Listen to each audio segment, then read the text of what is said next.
오늘의 데일리 뉴스레터에 오신 것을 환영합니다. 1. 한국 제2의 조선업 등장. 당혹해하는 유럽연합. 2. 한국도 약속한 날짜 어겼다. 3. 충격 보고 한국이 떡하고 내민 사진 한 장.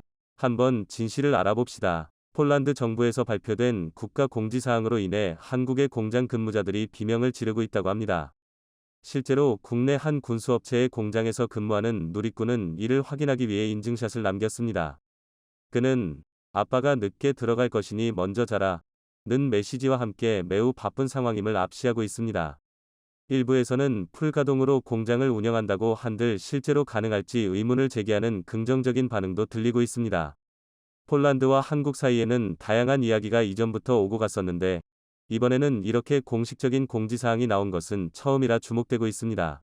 또한 폴란드 부총리가 이와 관련해 공식적인 발언을 하면서 유럽 전체를 크게 놀라게 하고 있습니다.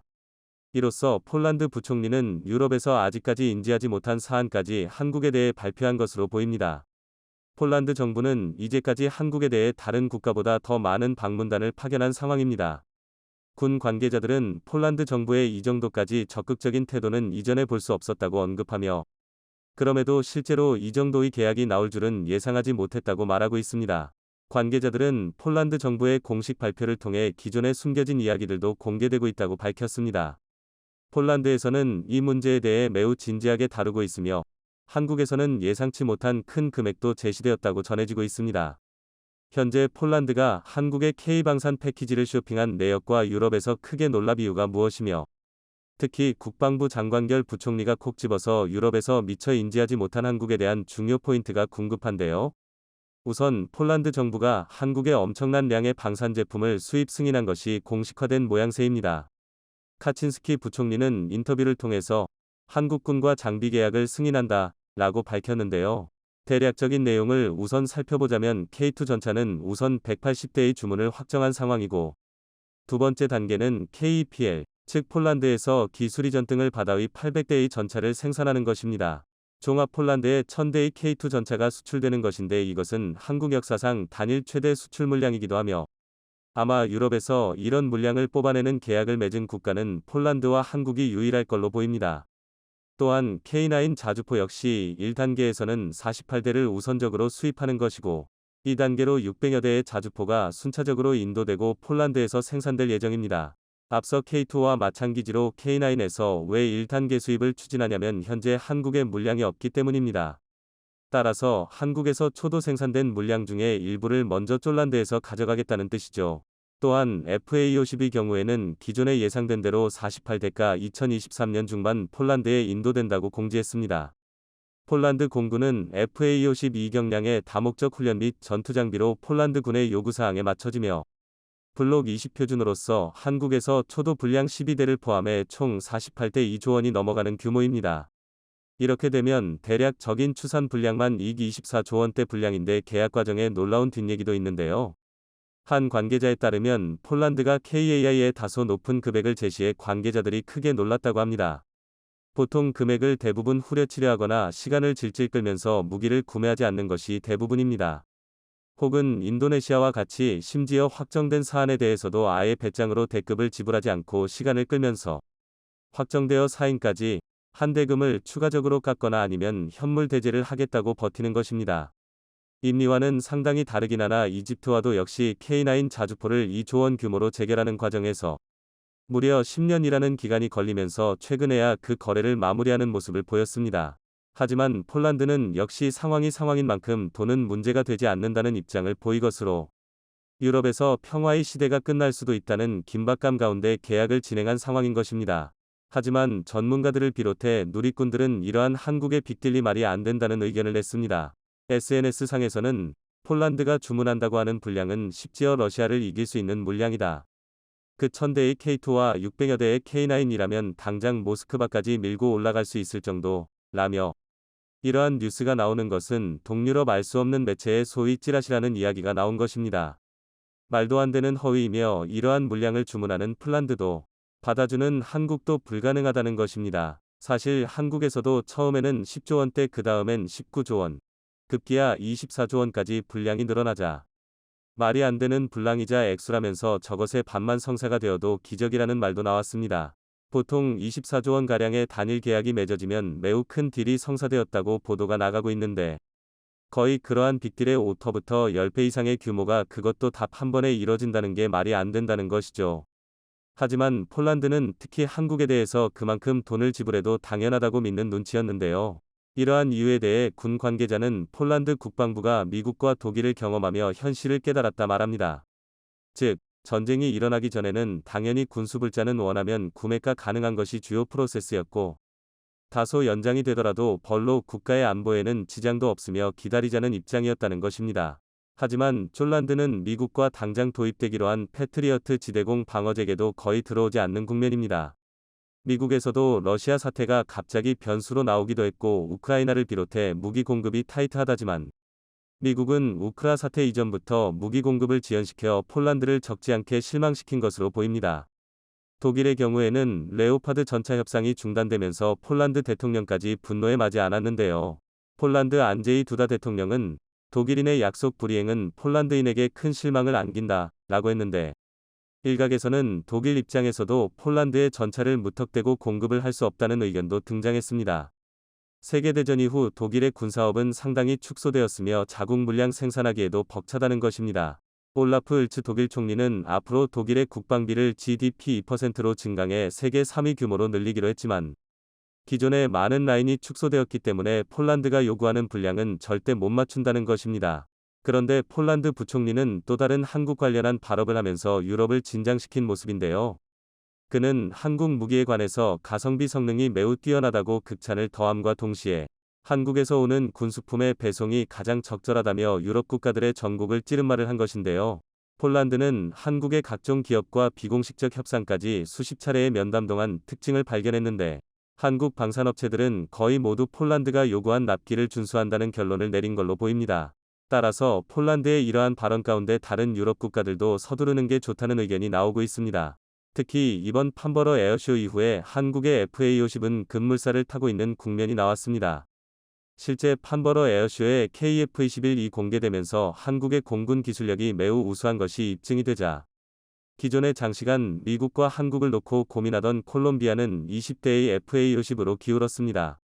이들은 특히 폴란드가 50대의 물량을 가져간다는 소식에 잡잡고 있으면 안 된다고 판단한 것입니다. 말레이시아도 한국의 FA50 관련해 공군사령관이 직접 찾아 더욱 구체적 협상을 벌였습니다.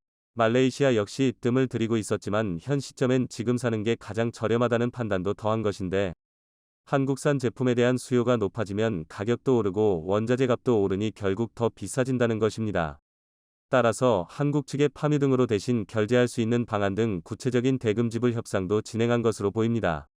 UAE도 올 초에 한국과 천궁1을 익 4조 원가량 수출 계약하며 방산업계를 크게 들썩이게 한 바 있는데요. 이 역시 중동의 화약고에서 UAE는 빠른 판단으로 한국의 불량 생산을 선접한 것으로 보입니다. 아무리 한국이 납기를 잘 맞추고 빠르게 생산하더라도 한국도 정해진 이상은 물량이 터져나갈 수 있으며 한국군에도 공급 물량이 있고 자주 국방 문제로 일정 이상 공급은 무리이기 때문입니다. 이러한 국면은 주변의 유럽 국가들도 당장 찬밥 더운 밥 가릴 때가 아니란 생각이 들 거인데요. 한국에는 미국이 공급하는 첩단 무기들을 대체할 만한 자원이 매우 많다는 점이 있습니다. 최근 러시아의 탄약고를 모두 괴멸한 우크라이나에 입고된 하이마스는 유럽이 수입을 엄하고 있습니다만 앞서 언급된 한국의 천궁이 스펙이나 기능 면에서 좀 더 앞서 있고 운용하기에 비용이 더 저렴한 것입니다. 게다가 유럽 내부는 물론이고 미국조차 원하는 때의 방산 제품을 공급하는 것은 불가능에 가까우며 그 와중에 유일하게 답안을 가지고 있는 한국에 시선이 쏠릴 수밖에 없는 것인데요. 하지만 한국 국방부 관계자는 이미 UAE와 천궁 계약 시 다른 나라와 협상 중이라고 밝혔습니다. 당시에는 러시아 사태 이전이기 때문에 지금은 훨씬 많은 나라들이 수입을 고려할 것으로 보입니다. 이런 국면은 한국이 오랜 기간 방산업을 준비하며 큰 기회를 맞았다는 분석도 나오고 있습니다.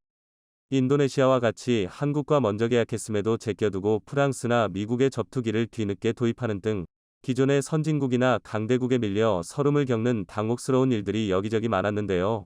이제 한국의 방산 위력과 가성비는 물론 오히려 일부 제품은 미국산도 뛰어넘는 위력이 증명되었고 비로소 러시아 사태로 말미암아 인정받아서 방산 수출액이 급격하게 늘어날 전망입니다.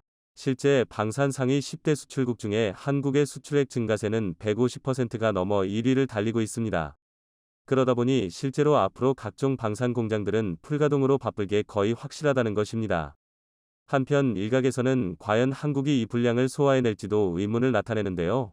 한 누리꾼은 국내 안보에 오히려 문제가 생기는지 면밀하게 검토해야 한다 라는 의견을 제기했고, 한국도 지정학 위치와 북한 경계를 신경 쓰고 무기 공급을 조절해야 한다는 것입니다.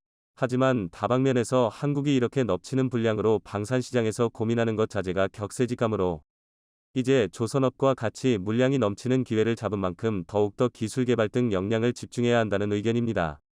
조선업이 임금체불이나 여러 환경으로 인해서 막대한 수주에도 불구위기를 겪기 때문입니다. 한국도 관련된 인원의 충분한 대우와 채용통 각종 투자가 동반되어야 한다는 것입니다. 한국 누리호의 기적도 한국이 러시아, 미국, 일본의 10분의 1 정도의 인력으로 이뤄냈기 때문입니다. 이와 같이 더욱 많은 시장에서 한국의 분량을 원하며 한국은 세계 방산 수출 기지가 될 것으로 관측됩니다.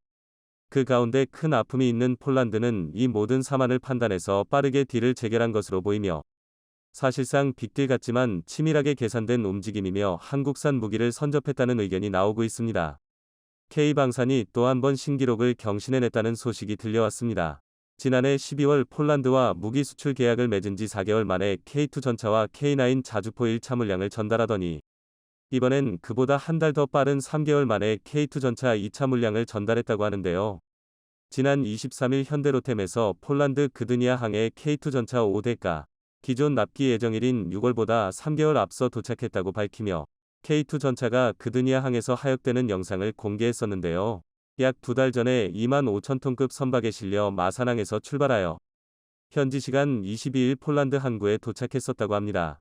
현대로템 측은 정부와 군, 관계기관의 적극적인 협조 덕분에 조기 납품을 이루어낼 수 있었다고 공을 돌렸습니다. 지난해 9월 방위사업청은 K방산의 지속적인 품질 향상과 획기적인 수출 지원을 위해 국방부와 합동참모본부, 소요군, 국방과학연구소, 국방기술품질원, 국방기술진흥연구소, 방산업체 등이 모인 통합수출지원 그룹을 출범시켰었고, 이에 하에 K2 전차 수출 전담 조직인 팀 K2를 꾸려 수출 후속 조치에 대한 실무적인 협의를 진행해 왔었습니다. 그리고 이번 K2 조기 납품 역시 팀 K2의 활약이 뒷받침되어 있었는데요. 국방부와 방사청, 군은 K2 전차 수출과 관련된 행정 절차를 간소화해 주었고, 국방기술품질원은 신속한 품질 검사로 전반적인 출고 일정을 앞당기는 데 도움을 주었다고 합니다. 얼마 전 우크라이나의 레오파르트 2 지원을 결정한 폴란드의 전력 공백을 메우고 한국의 뛰어난 방산 역량을 과시하기 위해 조기 납품을 결정한 것으로 보이고 있는데요. 현대로템 관계자에 따르면 폴란드 현지에서도 K2 전차의 조기 납품에 매우 인상적이라는 말과 함께 한국의 도움에 감사 인사를 받았다고 합니다. 현대로템의 K2 전차뿐만 아니라 한화에어로 스페이스의 K9 자주포 12대 역시 도착했었는데요. K9 자주포의 경우 이번에 도착한 물량이 벌써 3차 출하분입니다. 지난해 10월 24문을 출하한 뒤 12월에 12문을 공급했었고 이날 추가로 12문을 공급하면서 폴란드가 보유한 K9 자주포는 총 48문이 되었고 K2 전차는 15대가 되었습니다. 폴란드 군비청 대변인은 트위터를 통해 후반기에도 추가 물량이 공급될 예정이라고 전했습니다. 또 한 번 미친 듯한 배송 속도를 보여준 한국에게 폴란드 네티즌들이 찬사를 보내오고 있습니다. 한국의 신속한 무기 공급을 기반으로 폴란드는 빠르게 군을 강화시켜 나가고 있습니다. 지난주 폴란드에서 열린 병역 박람회에서 전시된 K2 전차와 K9 자주포가 대대적으로 전시되었고 수많은 폴란드 시민들이 그 앞으로 몰려들었습니다. K2 전차와 K9을 직접 눈으로 본 폴란드 시민들은 이렇게 거대한 첨단 무기가 지구 반대편에서 겨우 4달 만에 도착했다는 사실이 경이롭다고 전했습니다. 가만히 있던 독일은 한국이 또 한 번 해냈다는 소식에 도대체 독일 전차는 언제쯤 도착하냐고 유럽 네티즌들에게 몰매를 맞고 있는데요. 이제 독일 방산은 한국보다 느리다는 꼬리표를 영영 뗄 수 없게 되어버린 것 같습니다. 그런데 한국의 K2 전차들이 속속들이 폴란드에 도착해서 러시아 국경을 향해 배치되고 있다는 소식어 푸틴이 노골적으로 불쾌함을 드러내고 있다고 합니다. 강력한 3.5세대 전차가 러시아를 겨냥하고 배치된다는 사실도 그렇지만 K2 전차의 공급과 함께 폴란드를 위한 K2 전용 전차탄을 생산하는 대규모 탄약 공장이 러시아의 코앞에 들어선다는 소식에 푸틴 대통령이 매우 분노했다고 하는데요. 바로 직전에도 푸틴은 영국에서 우크라이나에 특별한 전차포탄을 공급한다는 소식에 극대노한 반응을 보여준 적이 있었습니다. 지난 20일 영국에서 우크라이나에 보내는 챌린저 2 전차의 포탄 가운데 일부가 열화우라늄탄이라고 밝혔습니다. 이 사실이 발표되고 바로 다음 날인 21일 푸틴 대통령은 중국 시진핑 주석과의 정상회담을 마치자마자 영국이 실제로 열화우라늄탄을 제공할 경우 서방이 핵무기를 사용했다 판단하고 이에 상응하는 대응을 할 것이라며 강력하게 반발하고 나섰었습니다. 사실상 서방과 러시아의 핵 충돌이 일어날 수 있다고 경고한 것이었죠. 그런데 열화우라늄탄이 무엇이길래 푸틴이 이렇게 극렬한 반응을 보여주고 있는 것일까요? 열화우라늄탄이라는 이름대로 포탄에 방사능 물질이 들어가기는 하지만 그렇다고 적중하는 순간 핵폭발을 일으키는 핵포탄은 절대 아닙니다. 열화우라늄은 핵무기 제조나 원자력 발전용 연료 생산 과정에서 부산물로 발생하는 물질로 철이나 납보다 훨씬 무겁고 밀도가 높아 미국과 러시아 등 핵무기를 생산할 능력을 갖춘 국가들에서는 날개 안정 분리철갑탄 APDSFS의 관통자로 사용하고 있습니다. 사실 열화우라늄의 강도나 밀도만을 보면 또 다른 관동자 재질인 텅스텐과 큰 차이가 있는 것은 아닌데요. 열화우라늄탄이 특별한 이유는 일반적인 금속 재질로 제작된 전차탄보다 압도적인 장갑 관통력을 보여주기 때문입니다.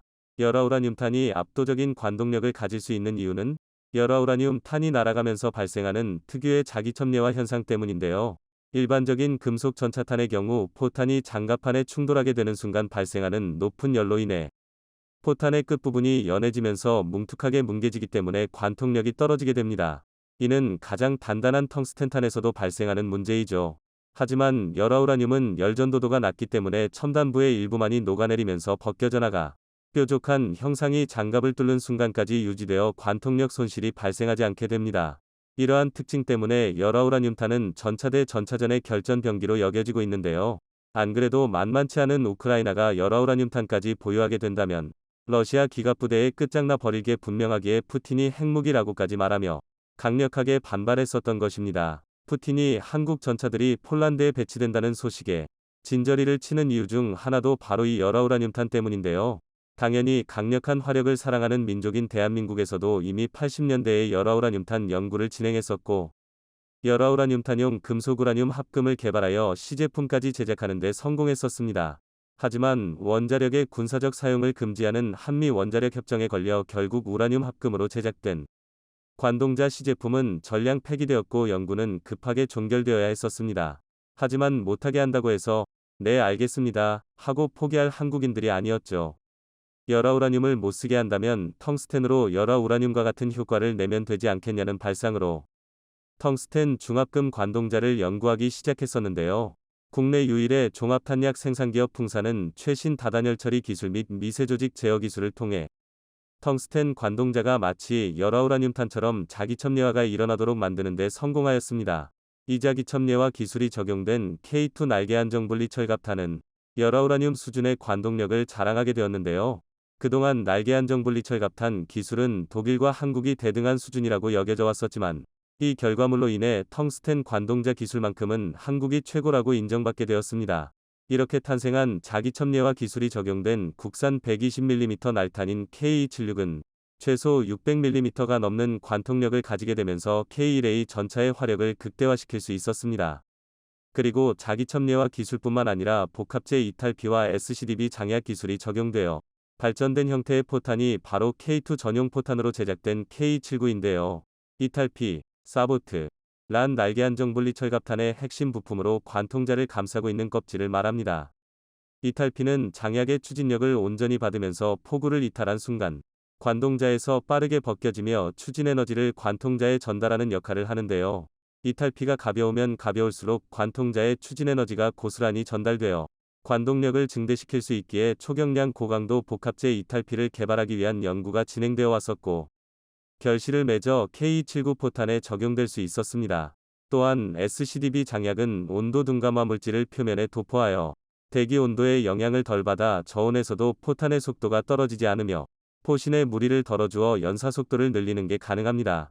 이러한 기술들까지 적용된 K279 포탄의 정확한 관통력은 기밀사항이지만 최소 700mm에서 800mm 이상으로 추정되고 있으며 이는 미국의 에이브람스 전차용 열화우라늄 날탄인 M829A3의 관통력과 맞먹는 수치입니다. 사실상 현존하는 최강의 관동력을 가진 전차탄이라는 소리이죠.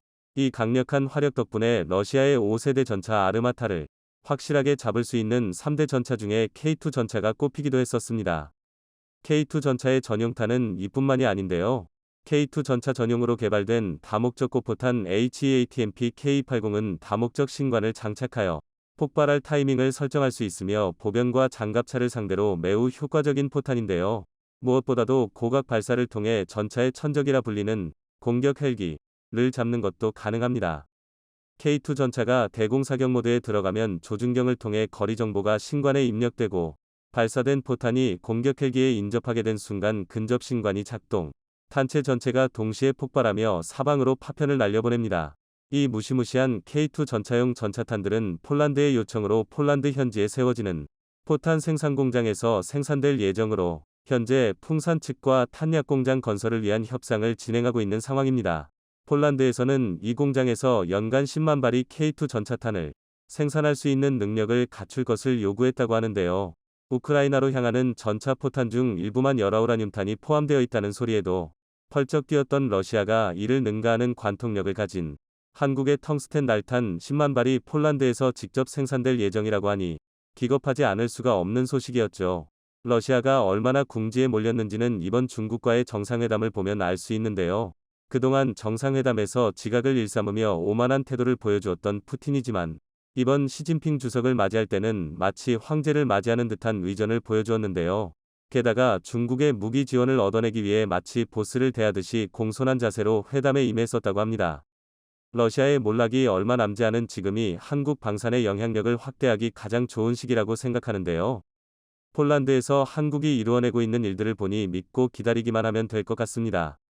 민군관이 하나가 되어 일사불란하게 움직이고 있는 K방산특공대가 더 기쁜 소식을 들고 오리라 기대해봅니다.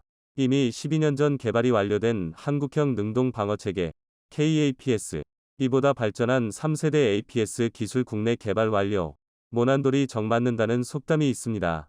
남들보다 너무 뛰어난 사람은 미움을 받기 쉽다는 말인데요. 최근 파죽지세의 기세로 무기 수출을 이어나가고 있는 한국을 안이 꼽게 보고 있던 이들이 K2 전차가 노르웨이 수주전에서 아쉽게 탈락하고 말자 기다렸다는 듯이 달려들어 물어뜯고 있다고 합니다. 언제나 비방을 일삼는 중국과 일본은 그러려니 하는데 유럽에서도 K2 전차를 깎아내리는데 동참했다고 하는데요. 이들은 K2 전차의 방어력이 북한이 러시아에서 베껴온 짝퉁 대전차 미사일조차 막을 수 없는 허접한 불건이라 주장하고 있습니다. 심지어 K2 전차를 대량으로 도입한 폴란드에서조차 이러한 주장에 동조하는 이들이 있다고 하는데요. 하지만 폴란드 국방부가 바보도 아니고 수조 원이 들어가는 계약을 허술하게 진행했을 리는 없었는데요. K2 전차의 방어력 테스트에서 날아든 포탄을 튕겨내는 장면을 공개해 반대론자들의 입을 다물게 만들었다고 합니다. 게다가 최근 한국에서 최초로 개발 중인 3세대 안티-대전차 미사일 기술이 공개되었는데요. 이미 핵심 기술의 국산화를 완료한 상황이라 KPL-2 생산되기 전에 개발이 완료될 수 있을 것으로 예상되고 있습니다. 달기만 하면 전차의 생존력을 3배로 늘릴 수 있다는 차세대 안티미사일 기술. 그 실체에 대해 자세히 알아보도록 하겠습니다. 한때 전차 무용론이 정설인 것처럼 받아들여질 정도로 우크라이나 전쟁에서 대전차 미사일의 활약은 놀라웠습니다. 보병들이 쏘는 대전차 미사일에 가로막혀 진격을 멈춰야 했었죠. 우크라 전쟁을 통해 보병용 대전차 미사일도 게임 체인저가 될 수 있다는 사실을 깨달은 각국은 황급히 자국 주력 전차들의 대전차 미사일 대응력을 높여나가기 시작했습니다. 이 때문에 한국 전차를 도입한 폴란드에서도 한국 전차가 대전차 미사일에 대해 충분한 대응 능력을 갖추고 있는지 의문을 표시했었는데요. 게다가 한국군 내부 자료를 통해 K2 전차의 장갑이 북한의 불세5 대전차 미사일에 뚫릴 수 있다는 사실이 공개되며 폴란드 언론들이 일제히 우려를 나타내기 시작했습니다. 러시아제 대전차 미사일 코넷의 카피판으로 여겨지는 불세5는 그 성능이 코넷과 동등하다면 무려 1000터부터 1400mm의 관통력을 가지고 있을 것으로 예상되고 있습니다. 물론 북한에서 제작되었기에 이에 훨씬 못 미치는 관통력을 가지고 있을 것으로 예상되고 있지만 전면 기본 방어력이 800터부터 850mm 정도라는 K2 전차를 위협하기 충분한 위력으로 보이고 있죠. 하지만 이러한 사실을 한국과 폴란드 국방부에서 몰랐을 리가 없었습니다.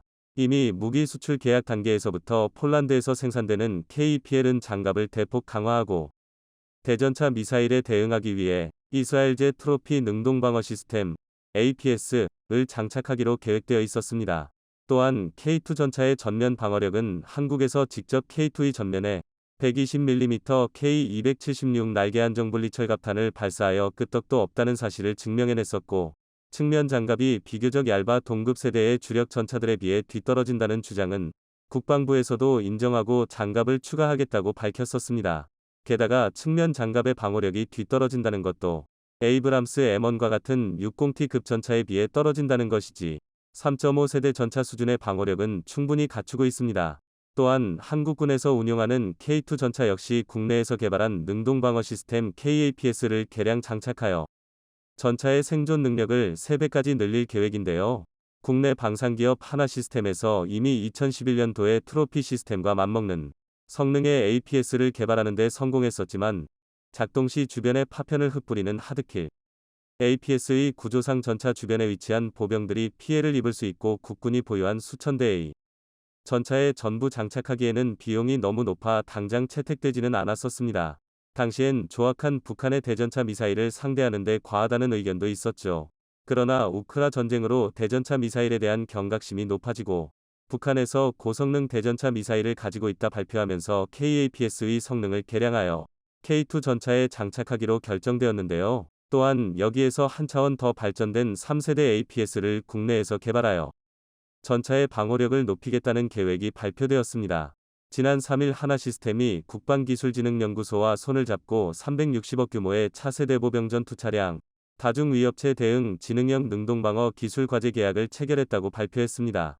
하나시스템은 복합형 능동방어 기술 과지상용 지향성 방해 기술을 개발하여 다중위협체에 대응 가능한 지능형 APS를 개발할 계획으로 2011년에 개발했던 KAPS를 개량하고 발전시키는 것과 동시에 새로운 APS를 개발할 계획을 공개했습니다. 한화에서 새롭게 개발하는 APS는 지난해 개발을 완료한 항공기용 첨단 방어 시스템 DIRCM의 지상용이라고 볼 수 있습니다. DIRCM은 지향 성적 개선 방해 장비로 아군 항공기를 공격하는 적의 대공미사일에 대응하는 장비로 적의 미사일 신호가 탐지되면 고출력 레이저를 발사해 미사일의 시기를 교란하여 아군 항공기를 보호하는 첨단 방어 시스템입니다. 쉽게 이해하자면 날아오는 미사일의 눈에 강력한 레이저를 발사해 눈을 멀게 만들어버리는 것입니다. 세계에서 6번째로 개발에 성공한 것이었는데요. 하나시스템은 이러한 DIRCM 시스템을 지상용으로 개량하고 전차와 장갑차에 적용하여 적 대전차 미사일을 요격할 수 있도록 만들겠다고 발표했습니다. 한국의 차세대 APS가 될 지상용 DIRCM은 기존 APS들과 달리 제블린과 같은 타버텍 방식의 대전차 미사일 공격에도 대응할 수 있을 예정인데요. 대부분의 APS가 타버텍에 대응하기 어려운 것은 포대에서 요격탄을 발사해야 하기에 각도 조절이 자유롭지 못했기 때문입니다.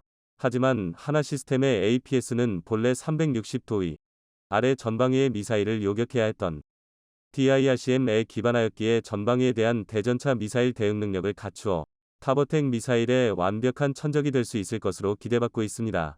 아직 한화의 레이저 APS의 실물이 공개되지는 않았지만 이와 유사한 방식으로 대전차 미사일을 교란시키는 APS를 장착한 전차가 실전에 투입된 적이 있었습니다. 러시아 역시 자체적으로 개발한 전자식 APS 쉬토라 시스템을 가지고 있었지만 비용 문제로 인해 T-72와 같은 주력 전차에 장착하지 않았었고 덕분에 우크라이나 보병의 대전차 미사일 공격에 무력하게 당해야 했었는데요. 전세가 악화되자 지난해 중반 쉬토라 시스템을 장착한 러시아의 최신의 전차 T-90M이 전장의 모습을 드러냈었습니다. 쉬토라 시스템은 날아드는 미사일의 적외선 신호를 방출해 시기를 교란시키는 방식의 APS인데요. 보시듯이 날아들던 대전차 미사일이 전차 바로 앞에서 비틀거리다 엉뚱한 곳으로 날아가 버리는 장면을 확인할 수 있습니다. 하나 시스템의 차세대 APS 역시 이와 유사하게 미사일의 유도를 방해하여 전차를 보호할 수 있을 것으로 기대받고 있습니다. 이처럼 연막이나 방해전파, 레이저 등을 이용해 미사일의 유도를 방해하는 방식의 APS를 소프트킬 APS라고 하는데요. 소프트킬 APS는 이스라엘의 트로피 시스템이나 KAPS처럼 파편을 통해 대전차 미사일을 요격하는 하드킬 APS에 비해 여러 가지 장점을 가지고 있습니다. 우선 요격 시 파편이 발생하지 않기 때문에 전차 주변의 보병에게도 피해가 발생할 확률이 매우 낮아 기존 교리를 변경할 필요가 없습니다. 또한 하드킬 APS와는 다르게 탄을 발사하는 게 아닌 레이저를 쏘는 방식이라 횟수 제한도 없고 비용 부담도 훨씬 덜합니다. 미국에서 날탄까지 막을 수 있다는 뛰어난 성능의 APS를 개발했었지만 지나치게 높은 비용으로 인해 도입이 무산됐었던 것을 고려한다면 비용 문제에서 자유롭다는 것은 강력한 장점입니다. 물론 소프트킬 APS는 교란할 시커가 없는 무유도 로켓에 대응할 수 없다는 한계를 가지고 있는데요. 하지만 우리 군은 단순히 하나의 APS를 다는 것이 아닌 하드킬과 소프트킬 두 방식 모드를 통합한 APS를 적용하여 모든 상황에 대처하는 방어 시스템을 갖추는 것을 목표로 하고 있습니다. 이를 위해 하나 시스템에서는 전장의 정보를 인공지능 AI가 자동으로 분석해 의업체에 적합한 대응 체계를 자동으로 판단하는 기술을 함께 개발할 예정입니다. 즉 공격체의 종류가 대전차 미사일인지 무유도 로켓인지 날탄인지를 자동으로 분석하여 적절한 대응 수단을 고른다는 것이죠. 이러한 기술을 통해 전장에서의 전투지속 능력을 크게 향상시키며 생존성을 보장해 줄 수 있을 거라 기대받고 있습니다. 현재 하나 시스템에서 개발이 진행 중인 KAPS 개량형과 지상형 DRICM이 완성된다면 국산 보병 전투차 레드백과 K2 전차에 순차적으로 도입될 예정입니다. APS가 있고 없고의 전차 생존성은 최대 3배까지 차이가 난다고 합니다. 그만큼 현대 기갑 차량에 있어 필수 장비로 여겨지고 있고 우리 전차와 장갑차를 수출할 때도 중요한 세일즈 포인트가 될 것으로 예상되고 있습니다. 차세대 APS뿐만 아니라 한국의 차기 전차를 위한 차세대 I 반응 장갑도 개발이 진행 중인데요. K3 전차를 위해 개발 중인 전기 반응 장갑 일렉트릭 리침브 아머은 장갑에 강력한 전류를 흘려서 전자기력을 통해 포탄의 운동 에너지를 빼앗아 속력과 관통력을 떨어뜨리거나 포탄을 증발시키는 방식의 방어 시스템입니다. 기존의 반응 장갑보다 부피가 훨씬 작고 자주 교체할 필요가 없는 차세대 반응 장갑으로 한국 전차의 생존성을 비약적으로 높여줄 것으로 기대받고 있습니다. 성공한 이들에게는 질투하는 이들의 유언비어가 따라붙기 마련입니다. 하지만 거짓말로 음해하려 해도 한 번이라도 한국 무기를 사용해본 이들은 그 성능에 반해 한국 무기의 열렬한 지지자가 되어왔습니다. 한국이 세계 4위 무기 수출국이 될 수 있는 고비를 앞둔 지금 흔들리지 않고 제 길을 걸어갈 수 있도록 국민적인 지지가 뒷받침되어야 할 것입니다.